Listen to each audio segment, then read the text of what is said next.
Mga katambay, kamusta po ang lahat? Nagbabalik po muli ang inyong katambay, si Katambay Manong po, dito po sa Tambayan Makabayan. Magandang umaga po, tanghali, hapon, gabi, madaling araw po sa atin lahat.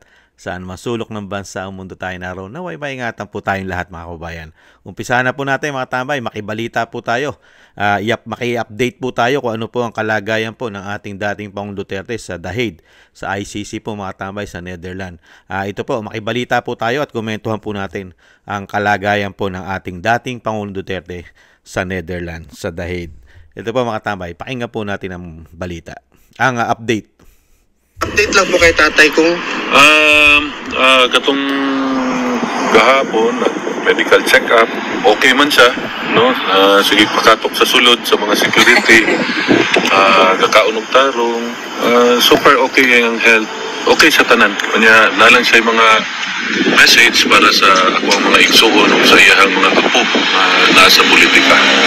O kato, permin niya gina-reiterate na unta suportahan sa mga Pilipino ang iyahang kandidato sa pagkasenador sa PDP laban ng Duterte. aware siya kung na alive niya po ng power sa mga kababayan nato na bisag na namin sa Duterte Street. Ako gisultihan nga gibalin na una Duterte Forest karon Duterte Street ako nagsigil naman to siya katawa. Nya mao lagi daw iyang kuan nga kanang maulaw siya sa inyo ha kay siyempre ang kahago sa pag-anhid diri o mahimo lang daw nga manguli na lang daw tanan. Mo anak ko nga di man mapugnan ng ilang kung gusto nila pang kay mahimo naman ni murag tourist spot diri. Good sir. Sir, imuhang message sa mga katawhan sir to the upcoming election. Magbantay ta no ug namoy makita kay hilig man ning administrasyon na ning pinalitay boto kitaan man nato na. So magbantay ta, magbinantayon, isumbong dayon no sa atong kapitan o sa pulis. Raman na pero di na madala ang inyong boto mo'y ang kamo ang hukom kung asa ninyo dalon ang Pilipinas sa sunod na mga umaabot na panahon. Sir, ngayon po ay meeting de avance doon sa Davao, malaking meeting de avance. May mensahe ba kayo sa mga ito na, nagpadala kog message sa Davao. Nagkatawa pa gani ko kay ulahin na nako nakita sa video nga ang plancha na rin sa kulikod. Sir, mabuhay po kayo sir. Daghang salamat sir. Salamat po kayo sa inyong suporta. Salamat kayo. Salamat. Po mga tambay. Yan po ang update po ni Congressman Pulong, ang anak pong panganay ni dating Pangulong Duterte. Maayos daw po. Maayos po ang ating dating Pangulong Duterte.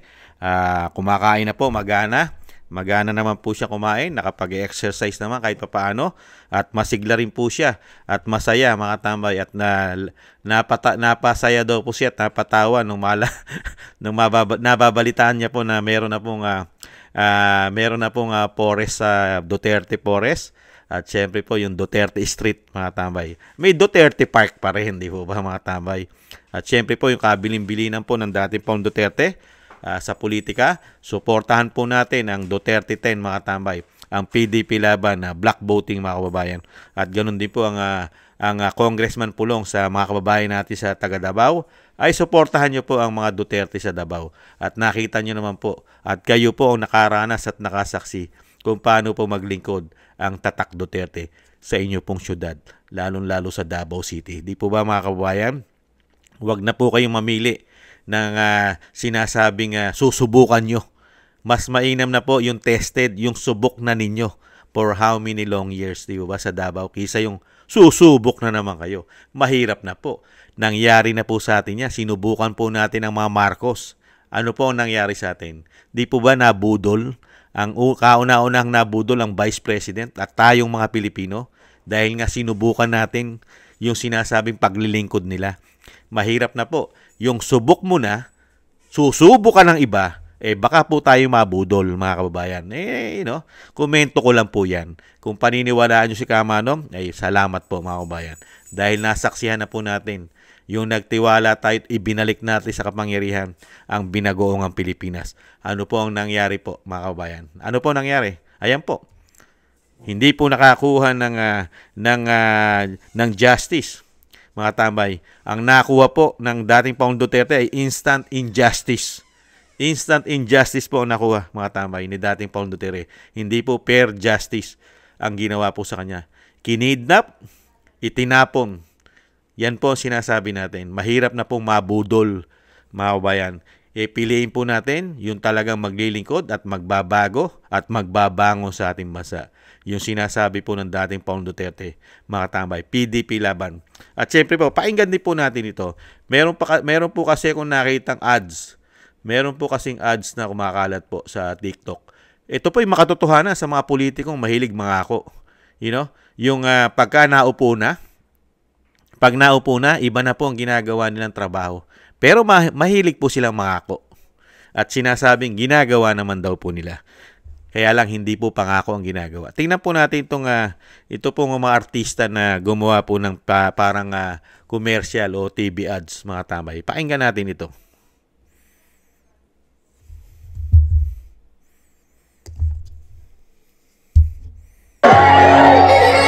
Nanalo ako sa eleksyon. Mangungurakot ako ng pera ng bayan. Magnanakaw ako.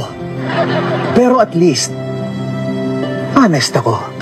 Kapag ako nanalo sa darating na eleksyon, gagamitin ko ang pondo ng gobyerno para makapag-travel at mag-shopping sa ibang bansa dahil makapal ang mukha ko.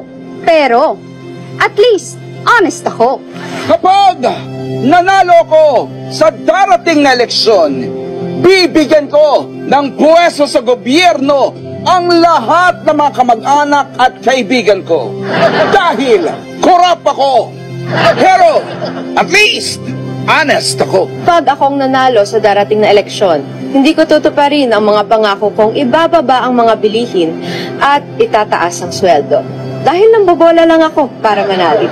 Pero, at least honest ako. Nanalo ako sa eleksyon.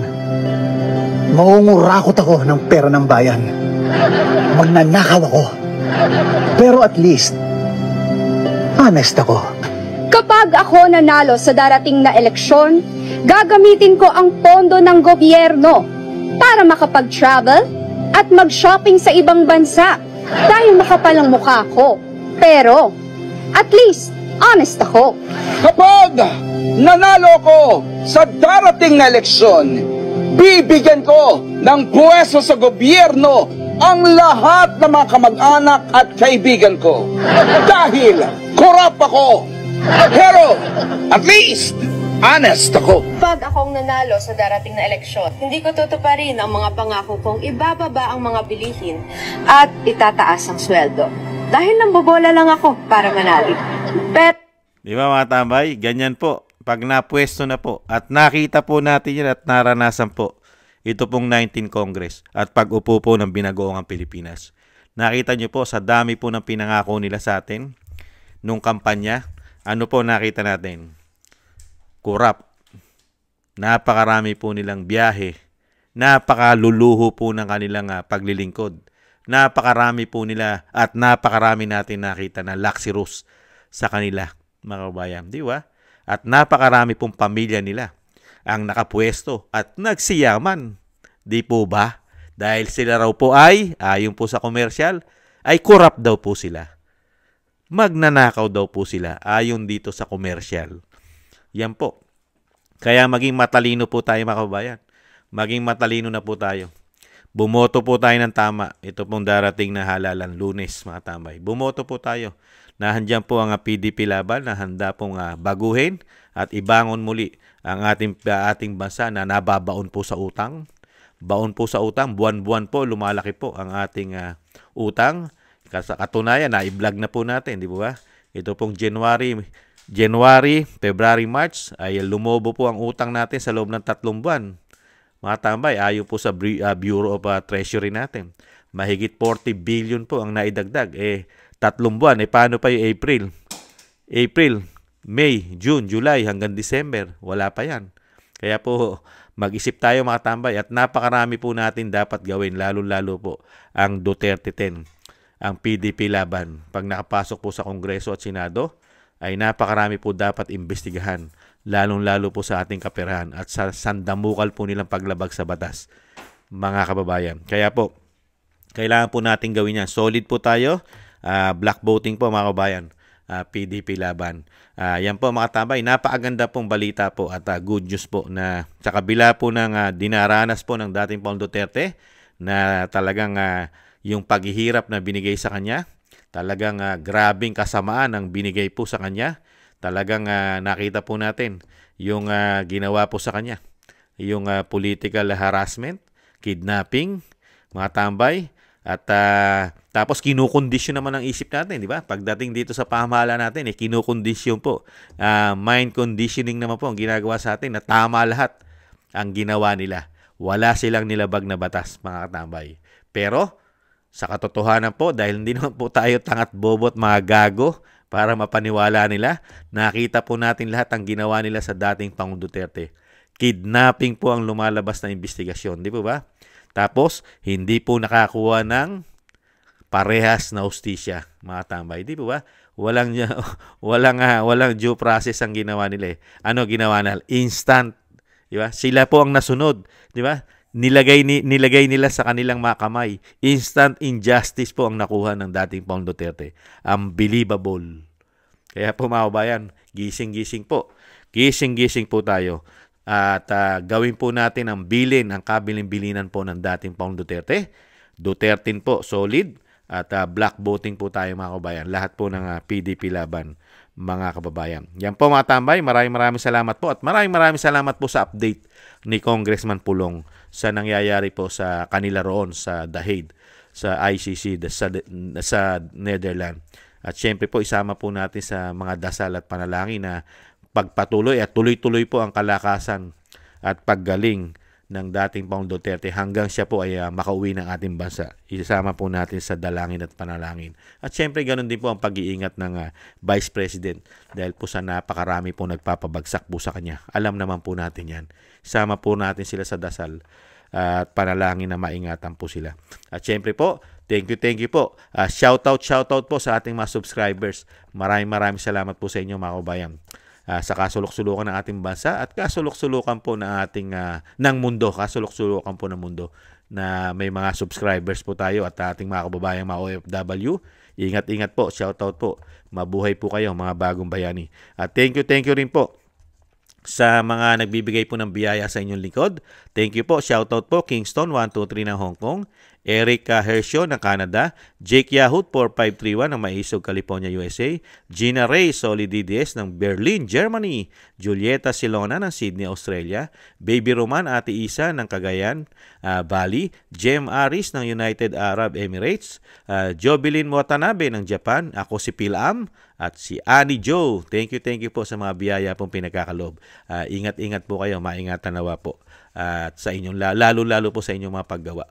At thank you rin po sa mga gusto po ng Tambayang Makabayan sa YouTube at TikTok. At ganoon din po sa mga nagko-comment, like, share, and subscribe mga kabayan. Muli po mga tambay, black voting po tayo. Solid po, PDP laban. Kabilin-bilinan po sa atin yan ni dating Pangulong Duterte at ni Vice President para po sa pagbabago ng ating bansa. At syempre po, kailangan na pong may ma-impeach. Napakarami pong ginawang paglabag at korupsyon sa ating bansa na kailangan na pong ma-impeach at mapalitan na po ang administrasyon po natin ngayon, mga kababayan. Muli po, ingat po mga tambay. Sa muli, paalam. Bye-bye.